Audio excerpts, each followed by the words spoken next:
Hey, welcome back. Thanks for sticking with me through all this and all these crazy stories that seem utterly implausible, but I promise, Scout's honor, they all really happened.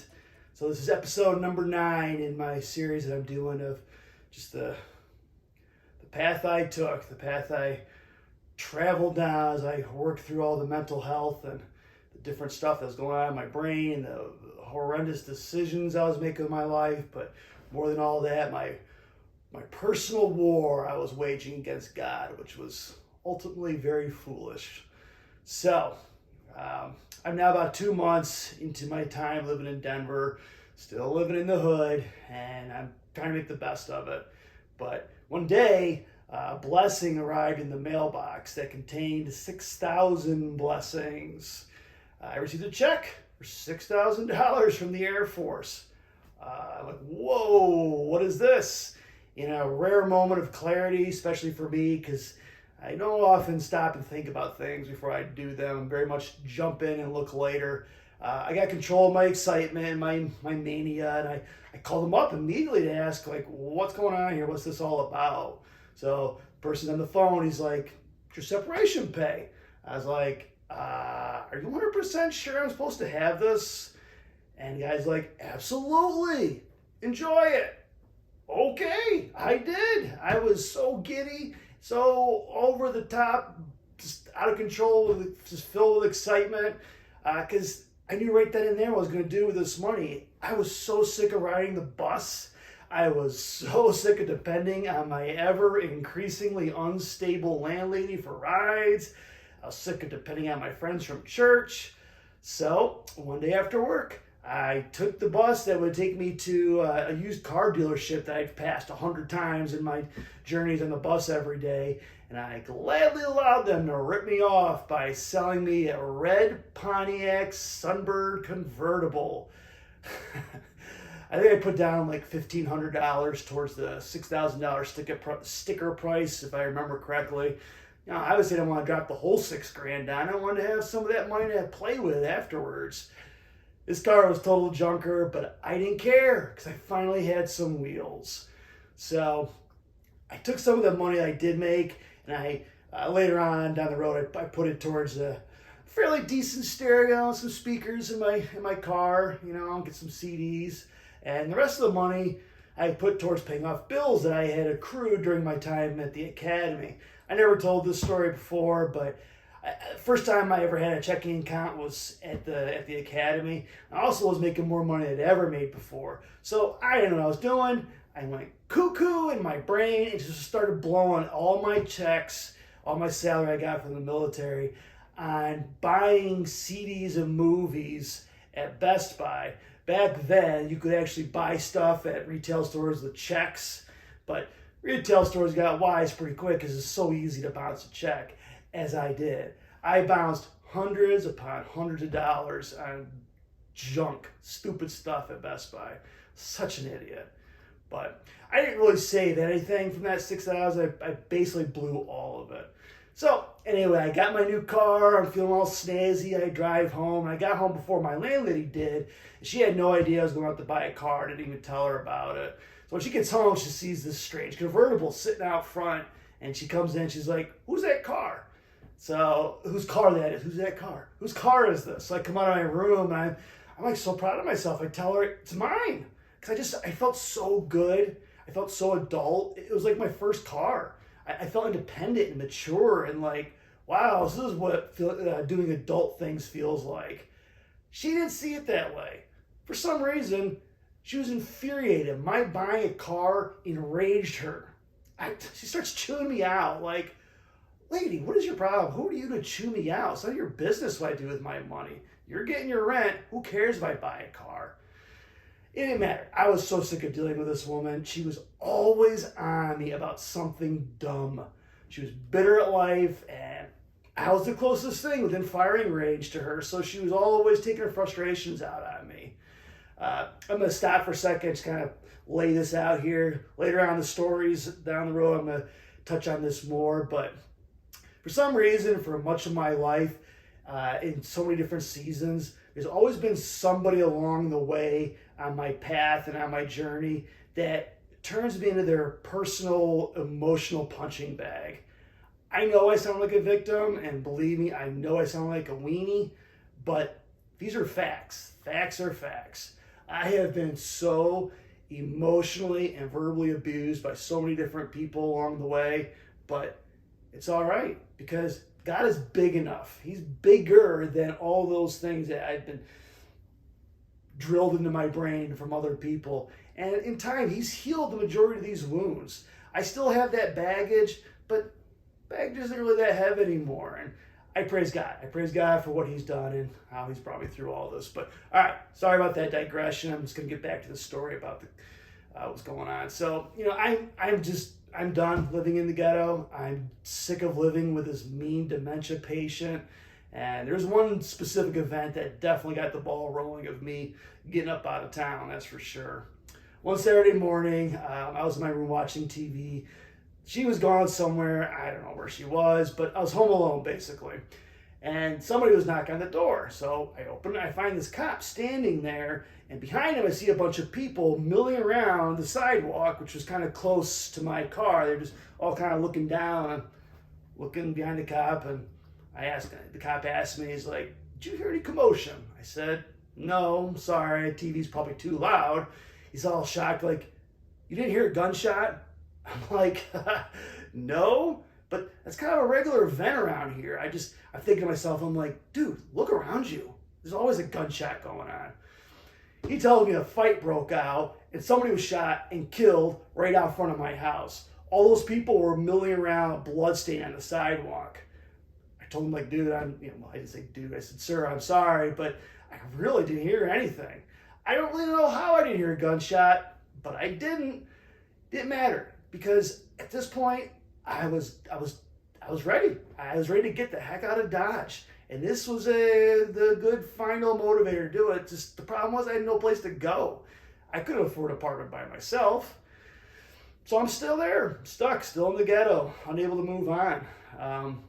Then one fateful day showed up and kind of just flipped my entire world. I received a letter from the Air Force. It was informing me that I wasn't supposed to get that $6,000 and I needed to return it immediately. I am completely freaked out. No shock, right? I called them up and I'm explaining, like, "Listen, I called and made sure before I spent $1 that I was supposed to get that money, and I was assured it is mine. I was even told to enjoy it." Guy on the phone basically said, "Hey, well, guess what? He made a mistake. You still owe us that money." I'm like, "Listen, I spent it already. It's gone." He then tells me, "Not my problem. Pay us back."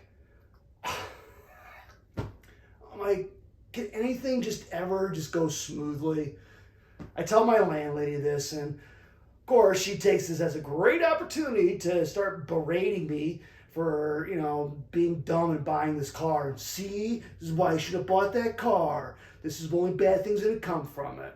I mean, as I retell this story, it just seems so absurd to me. Like, I don't know, like, as I've done so many times in my life, I still do. I called my dad. I was asking him, what do I do now? He hears the story. He's stunned by it too. And he's like, I don't know what to do. He suggested that maybe I should call the military and talk to other people, tell them everything that happened, and see if there's a way out of this. I did, but nobody could help me. I was stuck with a $6,000 bill. As I used to do when I was younger, and thankfully I don't really do it anymore now, I ignored it, hoping it would go away. I mean, after all, time heals all wounds, right? So can't time eventually bury all of our bills? Obviously that's a no. The IRS eventually started garnishing my federal tax returns, and it kept doing it until I finally paid it off. I don't remember how many years this took. Took a lot, but I will never forget how excited I was when I got my first federal tax return. I felt rich. I'm like, yes, I got money again. It was a great feeling. But, all right, go back now. Stop going off on tangents, Jeremy. Back to that night. I got that letter, talked to the military. I'm in a bad spot. My mindset was really bad at this point. Before that, I had done a really good job of kind of keeping the madness under lock and key. The constant manic depression that typically dominates most of my life, it was turned down really low. I was doing okay. I was doing everything I could to drown it out and just kind of ignore it. You know, I was hanging out with my friends at church. I was playing basketball as often as I could. Occasionally I was going clubbing, which I absolutely hated doing it, but it was a nice distraction because, you know, you're clubbing, you're not thinking. However, at this point, I still was keeping my promise. I wasn't doing any drugs since that one time I was telling you about with my old friend. However, you know, on this night, I was at the lowest mentally I'd been since that time that I nearly committed suicide in the military. I just was at my wit's end. I didn't know what to do anymore. I was so discouraged and depressed. Where I lived, there were, of course, railroad tracks, and of course, my neighborhood is on the wrong side of those railroad tracks. Between my house and those railroad tracks, there's like this disgusting, trash-filled field. I remember walking through it at night, and you know the stars were out. It was a beautiful, warm night, and I'm just kind of trudging along this obstacle course of tires and bags of trash and empty liquor bottles, and I'm sure there were some needles strewn out there for good measure. But my path I was heading towards was this kind of small railroad bridge that was over this disgusting, polluted, trash-filled creek. So I get up there, climb up on the bridge there. Just kind of let my legs dangle off the side. I'm just staring, you know, and kind of look up at the sky, look up at all the beautiful stars up there, and I start praying, and I'm like asking God, why does he keep letting this stuff happen to me? I'm trying to get my life back on track. I'm trying to be good. And like tears started coming down. I'm just getting more and more hopeless. And the voices that were always constantly wearing me down were telling me it's time to be done. So right then and there, instead of begging God to, you know what? Send a train, run me over. I can't take this anymore. Send this train and be done with it already. I waited. I prayed, I begged, and no train, just silence. So eventually I just kind of got a hold of myself and slowed my roll and trudged my way back to my house. And basically I did that night what I've done many times in the past, and still occasionally do on the most mentally taxing of days. I allowed sweet sleep to come to my rescue and bring this day to a close. So one last story I'm going to tell of my crazy time with a dementia landlady living in her graffiti-covered house in a terrible neighborhood. God providentially moved my landlady to call my dad very, very early on a Saturday morning and harass him. She had his number for emergency reasons, and she decided that she would call him, tell him that she wanted me out of her house and she wanted me gone this week. My dad calls me back and tells me everything just happened and said, "You probably need to go, Jeremy. It's time to go." And I'm like, "Dad, where do I go? I got nowhere to go." So he suggested I called my old youth pastor at the church I was still going to and tell him about it and see if he had any suggestions. Well, at the church, again, God providentially moving, there was a group of 5 guys that went there who were all renting this pretty nice house in a pretty nice area. Compared to where I was living, it was Beverly Hills. So the thing is, one of those 5 guys was getting married. So the other 4 needed a new roommate to help foot the bill. They didn't know who I was because they were in a singles group, and this church is pretty big, so it's really impossible to know everybody. Thing is, earlier in the week, I foolishly quit that job I was doing with the gutter people. I couldn't take it anymore. I was just so sick of the daily abuse that these guys would put on me. I was just tired of it. I didn't have another job lined up. As I've said before, I jump without looking. But God always, as he always does, had infinite steps ahead of me because he knew my unwise decisions that were coming down the pike. And he already had a solution solved. And that solution was 1, these people, these 5 guys, and 2, a new job, which was coming. I met with these 4 guys. I promised them that I'm going to get a job immediately and let me move in. they said they'd pay for my first month just to help me get my feet wet and get my feet underneath me again. And these were great Christian brothers. I am so thankful for them. They rescued me from the ghetto, I'm telling you. So I kept my word. I got a job, and that job was Hollywood Video, which was a couple miles down the road from my new nice neighborhood that I was living in. Oh boy, my time in Hollywood Video completely and thoroughly altered my life. It became the beginning catalyst that would basically usher me into the final stage of the prodigal son journey that I was stuck in. And this would ultimately end in like this completely epic, outlandish conclusion to my time in Denver. And Hollywood Video was that beginning. It opened the door. It opened the door, and eventually just kept getting wider and wider. And the craziness that came in my way it's something, boy. So sit tight, buckle up. The wackiness of these stories is about to ramp up. I'm going to start ramping up my next story. So as I always try to do, for those of you who are suffering through mental health and suffering through your own bad decisions in life, seek the help, seek the qualified help that you need to deal with your mental health, and seek friends and family that love you and take care, that want to help you. And more than that, start looking up, start looking at the God of the universe who created you, who is waiting for you to come and admit that you can't do this alone.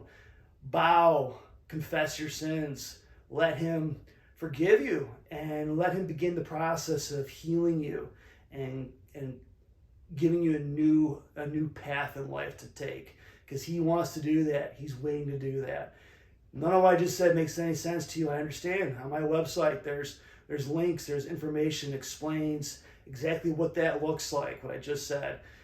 If you're not into that, I understand. There's still links to help for mental health and ways you can connect. Leave me a note, leave me a message on our comments. Tell me to pray for you. Tell me your story. Above all, don't do this alone. Stop doing it alone. Okay, thank you so much, my friends. I look forward to talking to you again soon. Until next time, keep pressing on.